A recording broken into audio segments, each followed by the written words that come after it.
Hello guys, welcome back to my channel crazy life with Namrata. So friends, कैसे हो आप सब? आई होप आप सब बहुत अच्छे होंगे। कभी कभी आप लोग भी पूछ लिया करो मैं कैसी हूँ।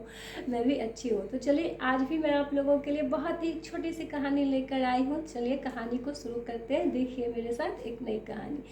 तो चलिए कहानी शुरू करते हैं। एक आदमी था, वो भगवान का बहुत बड़ा भक्त था। दिन रात भगवान की पूजा पाठ तपस्या में लीन रहता था। उसका मतलब एक उसने मन में ठान लिया था कि मुझे भगवान को खुश करना है, भगवान को अपने सामने लाना है।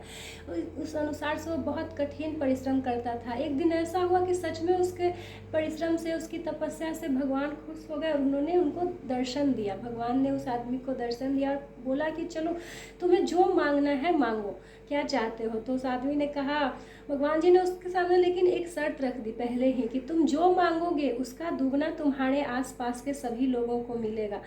पहले तो इसने मान लिया कि चलो ठीक है। तो उसने कहा कि मुझे, मेरे पास ऐसे ही छोटा मोटा सा घर है, मैं चाहता हूँ कि मेरा 2 मंजिला बहुत बड़ा सुंदर सा घर बन जाए, 2 मंजिले इमारत बन जाए, मेरी अच्छी सी घर बन जाए। तो उसका एक कहा उसने, तो पूरा हो गया। उसका 2 मंजिला खूब सुंदर बहुत अच्छा घर बन गया।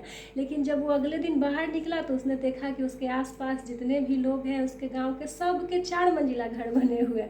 अब हो गई इसको परेशानी। ये सोचने लगा कि ये क्या सारा किया धरा मेरा परिश्रम मैंने किया, तपस्या मैंने की, दिन रात भगवान की पूजा मैंने की, और इन लोगों को बैठे बिठाए 4 मंजिला घर मिल गया। थोड़ा परेशान रहने लगा, पर सोचा चलो ठीक है जाने दो। फिर ऐसे ही बीतता गया वक्त। वो भगवान की पूजा करता था भगवान से। फिर उसने दोबारा एक कार्ड मांगा, तो उसको एक कार्ड मिला, बाकी सब लोगों के पास 2-2 कार्ड हो गए। वो बाहर निकलता तो उसे इस बात का भी बुरा लगता कि मेरी तो एक ही कार्ड है, बाकी सबके पास 2-2 है, जबकि इन्होंने कुछ किया भी नहीं है। फिर से उसने तपस्या शुरू की और भगवान को मनाने की कोशिश की, और एक आखिरी बार भगवान से विनती की कि एक बार आप मुझे आकर दर्शन दे दो। तो भगवान ने सोचा कि ये तो मेरा सच्चा भक्त है, चलो एक बार और इसकी बात मान लेते हैं। तो भगवान उनको दर्शन देने आए। तो उसने कहा कि आप ऐसा कीजिए कि मेरी एक आंख खराब कर दीजिए। चालाकी की बात की उसने, उसके मन में चल रहा था झिलिया ईर्ष्यापन सबसे। तो उसने ऐसा है, तो भगवान जी ने जब सुना कि ऐसा चाह रहा है तो उसकी एक आंख खराब हो गई बदले में, क्योंकि इसके पास भगवान ने पहले ही बोला था कि तुमको जो मिलेगा उसका दुगना दूसरों को मिलेगा। तो बाकी लोगों की दोनों आंखें चली गई।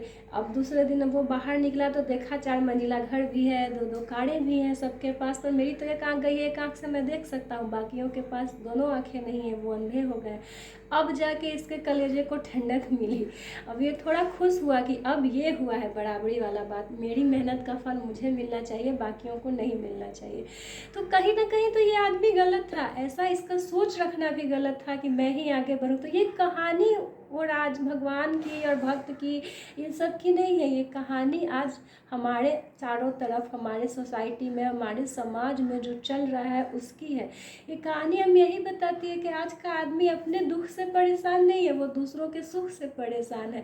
आप आगे बढ़े इसकी खुशी नहीं है उन्हें, लेकिन आपको दूसरों को नीचे कैसे गिराना है इसमें लगे रहते हैं दिन रात।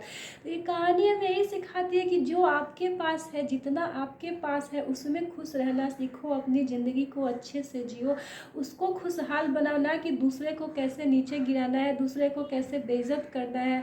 ये सब में टाइम वेस्ट ना करते हुए अपनी ज़िंदगी को हमें अच्छे से जीना चाहिए। सो फ्रेंड्स, ये कहानी आप लोगों को कैसी लगी, अच्छी लगी हो, कुछ भी सीखा हो तो प्लीज़ लाइक करें, शेयर करें, कमेंट्स करें। चैनल पे नए हैं तो चैनल को सब्सक्राइब ज़रूर करें। Thank you so much. जय हिंद, जय भारत।